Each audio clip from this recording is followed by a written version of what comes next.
The Tata Tigor EV, the first electric vehicle, EV, ever tested by global NCAP achieved 4 stars for both adult and child occupants in the latest #SaferCars for India crash test. The recently launched Tata Tigor EV was assessed in its most basic safety specification, fitted with 2 airbags as standard.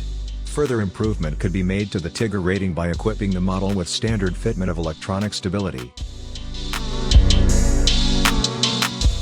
control, escape, side impact protection, 3-point belts in all seating positions and ISOFIX connectors. David Ward, president of the Towards Zero Foundation said, "It is deeply satisfying to see Tata's continuing commitment to safety as they innovate with new powertrain technologies in order to achieve wider environmental and sustainability goals."